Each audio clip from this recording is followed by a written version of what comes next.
Kaleshwaram project Telangana రాజకీయాల్లో కుదుపు కుదిపేస్తోన్న అంశం ఇది. 2023లో మొదలైన ఈ పొలిటికల్ రచ్చ ఇంకా కొనసాగుతూనే ఉంది.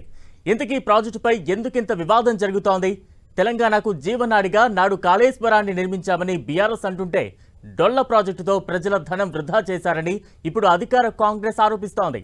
మేడిగడ్డ బ్యారేజ్లో డ్యామేజ్తో మొదలైన ఈ పొలిటికల్ హీట్కు ఇప్పట్లో తెరపడేలా కనబడటం లేదు.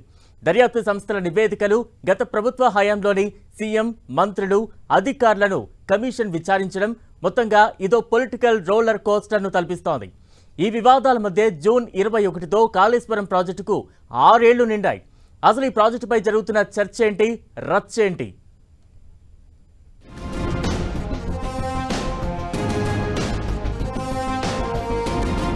తెలంగాణ ఉద్యమం అంతా నీళ్లు, నిధులు, నియామకాల్లో ఉమ్మడి పాలనకు వివక్ష అనే తిరుగుబాటు పునాదులపైనే పురుడు పోసుకుంది.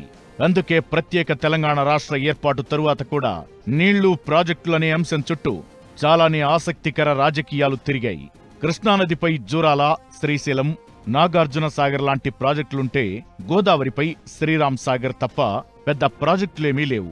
దీంతో తెలంగాణ ఆవిర్భావం తరువాత గోదావరి పరివాహక ప్రాంతంలో నాటి బీఆర్ఎస్ సర్కార్ నిర్మించిన అతిపెద్ద ప్రాజెక్ట్ కాళేశ్వరం. మిగతా ప్రాజెక్టుల విషయం పక్కన పెడితే గత ఎన్నికలకు ముందు, ఆ తరువాత కూడా కాళేశ్వరం చుట్టూ వివాదాలు పెరిగాయి. మేడిగడ్డ బ్యారేజ్ కుంగడమనే అంశం రాజకీయాలనే మలుపులు తిప్పుతోంది.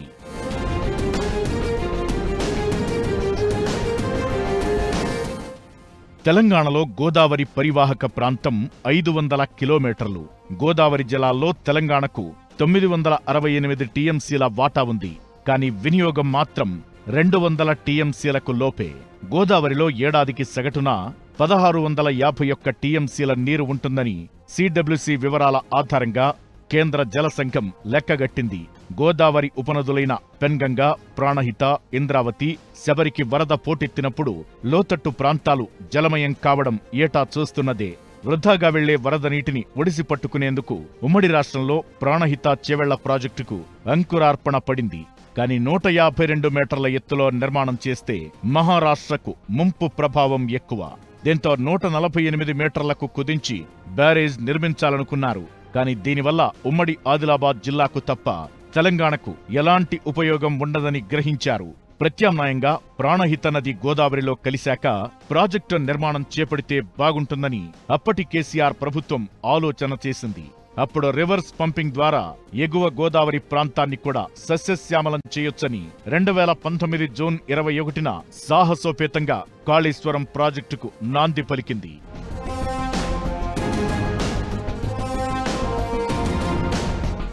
గోదావరిలో ప్రాణహిత కలిసిన మేడిగడ్డ దగ్గర బ్యారేజ్ నిర్మించి నీటితో ఉన్న నదీ గర్భాన్ని రిజర్వాయర్గా మార్చేశారు. ఇక్కడి నుంచి పంపింగ్ ద్వారా అన్నారం, సొందిళ్ల, ఎల్లంపల్లికి నీటిని పంపే ఏర్పాట్లు చేశారు.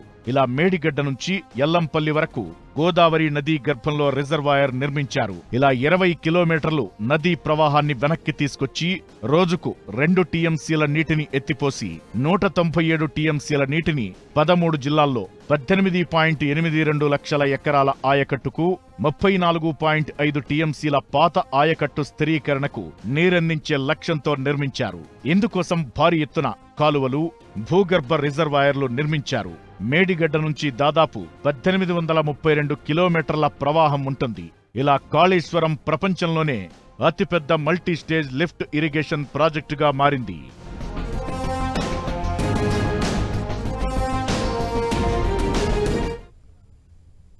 తెలంగాణను సస్యశ్యామలం చేసే లక్ష్యంగా నిర్మించిన కాళేశ్వరం ఇప్పుడు వివాదాల సుడిలో ఎందుకు, ఎలా చిక్కుకుంది? నిజంగా కాళేశ్వరం నిర్మాణంలో నాణ్యతా లోపం ఉందా? మేడిగడ్డ బ్యారేజ్ ఎలా కుంగింది? దీనికి బాధ్యులెవరు? ఇది డిజైన్ లోపమా, నిర్మాణంలో నాణ్యతా లోపమా? ప్రాజెక్టుపై పొలిటికల్ ఫైట్ చివరకు ఎటు దారి తీస్తోంది? కమిషన్ రిపోర్ట్లో ఏం తేల్చనుంది?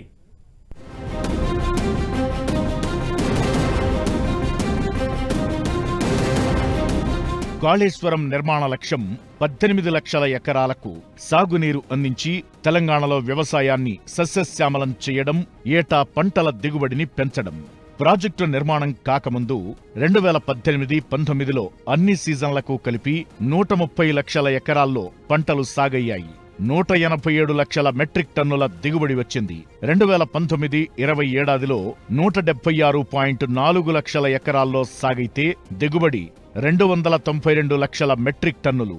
ప్రాజెక్టు పూర్తయ్యాక ఏడాది తరువాత 2020-21లో 209 లక్షల ఎకరాలకు పైగా పంటలు సాగవగా 348 లక్షల మెట్రిక్ టన్నుల రికార్డు స్థాయి పంటల దిగుబడి వచ్చింది.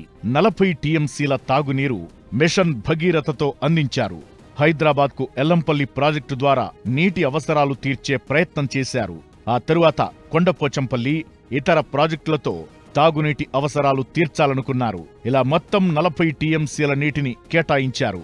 30 టీఎంసీలు హైదరాబాద్కు, 10 టీఎంసీలు మిగతా గ్రామాలకు, 16 టీఎంసీలు పారిశ్రామిక అవసరాలకు కేటాయించారు.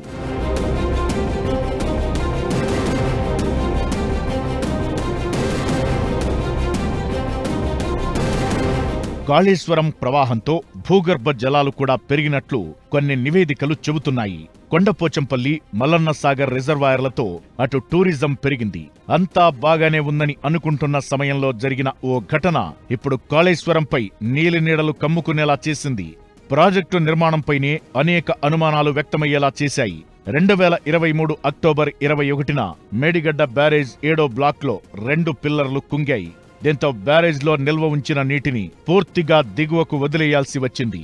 రంగంలోకి దిగిన నేషనల్ డ్యామ్ సేఫ్టీ అథారిటీ ప్రాజెక్టులో నీటిని నిల్వ చేయకూడదని సూచించింది. ఆ తరువాత తెలంగాణ అసెంబ్లీకి జరిగిన ఎన్నికల్లో బీఆర్ఎస్ ఓటమి పాలయ్యింది. కాంగ్రెస్ సర్కార్ అధికారంలోకొచ్చింది. దీంతో ప్రాజెక్టు నిర్మాణం నాణ్యత లేకుండా జరిగిందని విజిలెన్స్ అండ్ ఎన్ఫోర్స్మెంట్ విచారణకు ఆదేశించింది కాంగ్రెస్ ప్రభుత్వం. Supreme court retired justice Pinakini Chandra Ghose ఆధ్వర్యంలో విచారణ కమిషన్ను నియమించింది.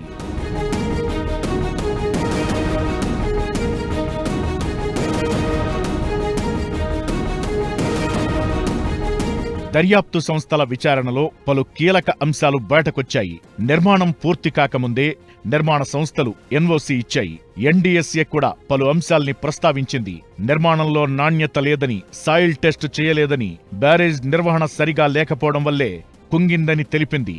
జస్టిస్ ఘోష్ ఆధ్వర్యంలో 115 మంది సాక్షులను విచారించింది. ఇందులో బీఆర్ఎస్ అధినేత మాజీ సీఎం కేసీఆర్తో పాటు గత ప్రభుత్వంలో మంత్రులుగా పనిచేసిన ఈటల రాజేందర్, హరీష్ రావు కూడా ఉన్నారు. వీళ్లంతా విచారణ కమిషన్ ముందు హాజరయ్యారు. అంతా కేబినెట్ నిర్ణయం మేరకే ప్రాజెక్టు విషయంలో ముందుకెళ్లామని కమిషన్ ముందు వాంగ్మూలమిచ్చారు. కానీ నాటి ప్రభుత్వంలో మంత్రిగా చేసిన తుమ్మల నాగేశ్వరరావు మాత్రం అసలు కాళేశ్వరం ప్రాజెక్టు అంశం కేబినెట్ ముందుకే రాలేదని కుండబద్దలు కొట్టారు. పెండింగ్ ప్రాజెక్టులపై అప్పుడు మంత్రుల సబ్ కమిటీ వేశారని కమిషన్కు లేఖ రాశారు. దీంతో గత బీఆర్ఎస్ సర్కార్ కేబినెట్ మినిట్స్ ను తెప్పించుకుంది కమిషన్.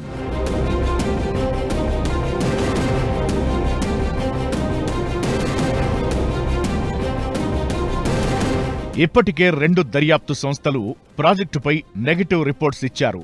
దీంతో వచ్చే నెలాఖరులో కాళేశ్వరం కమిషన్ అందించనున్న రిపోర్ట్ ఎలా ఉంటుందనేది ఇప్పుడంతటా ఉత్కంఠ రేపుతున్న అంశం. 3 ఏళ్లలో అద్భుతమైన ప్రాజెక్టుగా పేరు సంపాదించిన కాళేశ్వరం ఇప్పుడు రాజకీయ రంగు పులుముకుని విమర్శల సుడిలో చిక్కుకుంది.